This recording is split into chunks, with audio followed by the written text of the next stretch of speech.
that's me, and I can't help but feel burnt out sometimes. I stream 3 times a week. I know that's not a lot compared to other people, but it feels like my efforts don't connect to the output, if that makes sense.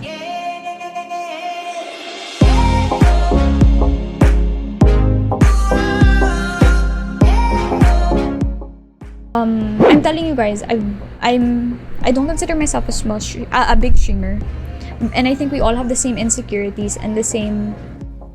In a way, we all have the same insecurities. And I'm interested to know what you consider a small streamer. What is a small streamer? Because for me, a small streamer is someone with 0 to 20. If you can go past 20 on a regular, I feel like you're already like really in a good spot. And I don't know, I think I'm obsessed with numbers. Maybe that's my problem, right? Is it always about the numbers? I mean, numbers do mean everything when streaming. No, that's the thing, right, Kaiser? That's what I think. Sometimes I get too obsessed about the numbers, and I don't think that's a bad thing. But, I mean, I don't think looking at the numbers is a bad thing. But sometimes it kinda overtakes everything to the point where I feel disappointed. Like, there are days where you have good streams. I get like 20 people, and I get like sometimes 25 people. That is amazing to me. And I get rated sometimes, I can get 30. But here's the thing. I get bothered because I only get those numbers when I'm rated. You get me? I get what you mean when we all want to be best. Yeah, there are a lot of partners with single-digit viewers. I feel like the growth wasn't healthy. That's also like the sad part, right? I'm kind of scared. I was kind of scared I was getting there. Like, a lot of people are following me because maybe someone rated me and they were like being nice, and then they follow me but they don't come back for the content because, you know, they're just trying to follow me for the original Twitch streamer that rated me. Do you get it? So sometimes you feel like a little insecure about it. Do you guys feel the same way? Because I've always thought it was just me. But it's interesting to see that you guys feel exactly the same way. And be hard. It's so hard to ignore the numbers. Exactly. I think it's psychological. Monkey brain wants big number good and small number bad. So it's really hard to ignore that. The center of the big brain numbers means big rewards. Exactly. But it's just as bad as it is good. It's impossible. People can say ignore the numbers, but once you've experienced growth, losing it or stagnating hurts. Yep, that's the reality. Exactly. That's what I meant, right? In your brain, you know it's not good. But you can't help because it's the way that's a defining metric for you to tell if you're actually doing something, right? So it's hard if it goes back down. Like, for me, like, numbers where I have maybe 15 people, 10 to 15 people is really great for me at this point. Like, that's a minimum for me because that's what I expect now. And then so sometimes when I have streams where I have maybe 3 people who are like kind enough to be there consistently, I feel kind of bad. I'm just like, where's everyone else, right? So I can't help it. But, and again, this is not the like diss on people who can't be there all the time on my stream. Like, I completely understand that, you know, no one's gonna be there all the time. But that is a factor for a lot of us. And I agree, you shouldn't go on, like, you shouldn't like stream every day if your purpose is to get popular and your only motivation is to get money from it. Like, I've seen people, and not to judge them, but they would go on streams every day because they have their daily sub goal. I don't, like, people can see through that. You can tell that they're doing this because they want their subs and they don't want to make fun content. That's what I noticed. That's when I knew I really enjoyed streaming and that I really had a community of friends that I could play, and not just play with, just talk to and stream. That's when I knew I was a true degenerate streamer. Because you guys were here and I was enjoying stream so much, I could stay super late. I used to end stream at 12 a.m. on the dot. No extension, even if people ask, because there was only a few people on the stream. And I was just like, I love you guys, but I'm gonna sleep now. But now it's different. I want to stay up because I want to talk to you guys, despite having work the next day. So that's the thing too, Esmic. Here's the thing I was talking about. I have 1.4k followers. And again, these are all numbers. Might not matter at the end of the day. But sometimes I wonder, people with just 500 followers, 100 followers, get way more viewers than me on a regular. And that kind of hurts me on a like, I guess, immature way. I think I would be more immature, or I guess like insecure in that sense. People I met, there's so many people, and this is not a flex. So many people come to me for advice on streaming before they start. And so many of my friends have said, Lyka, I know you've been streaming for a while now. Can you give me tips and advice how to do it? I give them tips the best I can, right? And then I see them start and they're so successful off the bat, and I'm just like, damn, what am I doing wrong? And sometimes you just can't help but compare yourself. I mean, I'm happy for them, but sometimes I can't help it. Do you get that?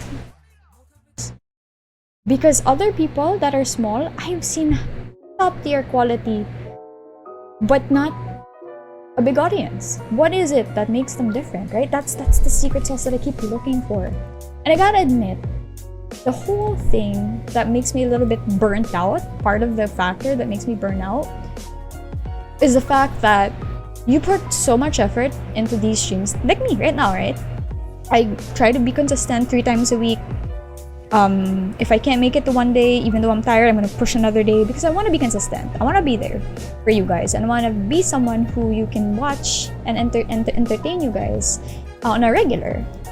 But I see other streamers who are new to the community, and they're just like, boom, 30 views right away.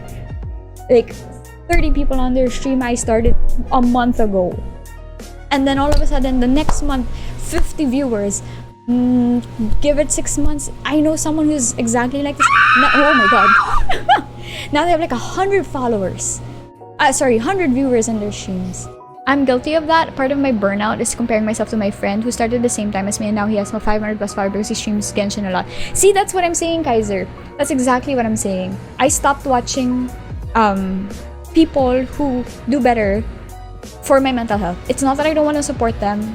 I just feel like you have to come first, because if it hurts you, if it hurts you watching someone else who is maybe, you know, doing well, and you know, maybe it's immature, maybe to some degree we need to grow, right, and get past that. But if at this point in time it hurts you to see, I would just suggest to not. It's just like Instagram, right?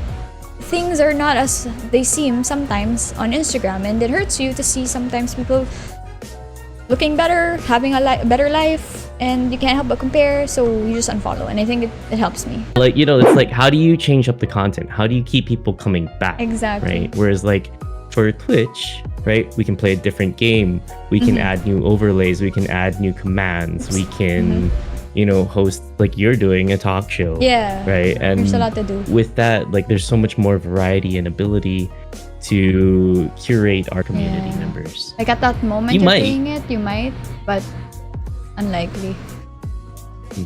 Exactly. Everyone was playing Among Us for a while, so would you hop on the trend or stick with what you have? I think, yeah, Esmic answered it pretty well. Like, do it if you want to. I'll play Among Us. I missed that game. And regarding the trends, so if you want to jump on a trend, you gotta understand the fallout after the trend has died. Like, that's true. You gotta face the music, or understand what's gonna happen after. So there's this streamer, I don't know if you guys know her, it's Hafu. So Hafu was a Hearthstone streamer. Okay. And she was averaging like 300 viewers to probably 1,000 max viewers. That was her range, right? And then she jumped onto Among Us, and everyone loved her. Like she averaged 15K just playing a mobile game, right? Like it started as a mobile game, and then it went on Steam. But then after the trend has died, people still stuck with her because they found out her because of the game.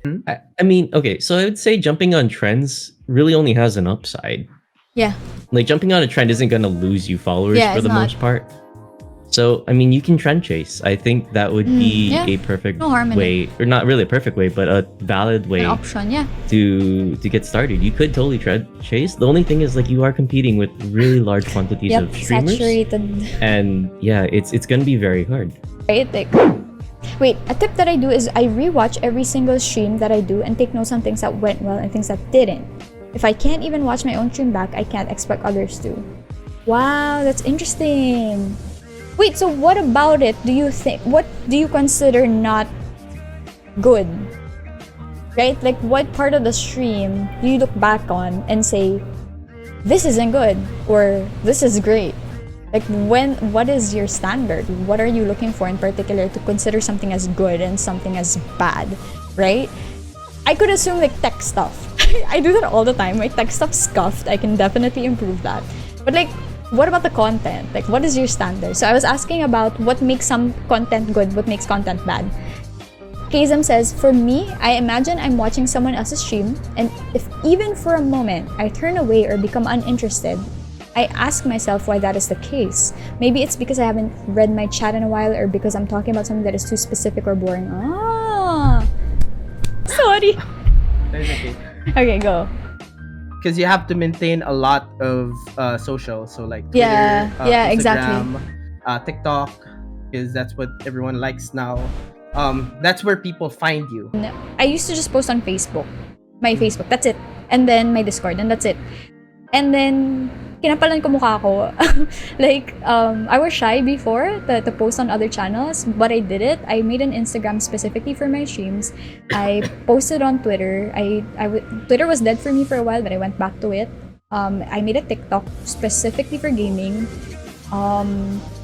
All of those things. And then I started posting on other channels like Facebook, Twitch, Philippines. And I think those worked. That worked. So I think posting that on different channels and just eating your pride and just, but then do it like not too much. Don't do it like a spam post, right? Figure out the right thing for discoverability. For smaller streamers. So I think if you want to grow, be active on Twitter, be active on Instagram. Yep. I've never made a TikTok and I probably won't. But if you really want to grow, then TikTok might be a good place for exposure. And yeah, I guess the other time told classic is YouTube, but I'm trying it and finding that's actually really hard. Follow his YouTube. It is. Esmeka's YouTube. If you look at my stats, external views, not coming from Twitch, not coming from other Where's it views, come from external views. Did it work? I have the highest percentage from external. Oh my god! Oh my god! Get views from dating apps. Let's go. Oh my god! Yeah, but that's just me. I know I need to put in more effort and work. But that's it. That's my advice. Know first if you like streaming, and then once you do, put in the work. Because I agree. Tip is put in the dating app. Put it in the dating app. In chat, there's a missing thing. Like maybe they wanted, I can't even think of anything at the moment. But you know, if they wanted a certain topic or category or visualization or interaction, can you provide that? Can you put that into your stream without anybody asking you for it? Like, can you spot those kind of things? And I think that's gonna help a lot too. Yep. And yeah, just watching other streams, seeing what people are doing will help you figure that out. So actually this brings it back all the way back to the beginning where like watching larger streamers, it can help, right? Finding those streamers that you enjoy watching is going to help you as well, because then you can pick up on the things that they are doing that you like, right? And bring that energy, bring that content into your stream. Exactly. And then that should help you grow your stream as well, because you'll have that same content, you'll have that same energy. And if there's something where you enjoy it, but then that doesn't really vibe with you, then consider that, like maybe that part isn't so much for you, right? Don't make you my eyes. Oh god. I won't. Why is that triangle? I cannot do that. That's why it's so hard. Thanks, guys. This is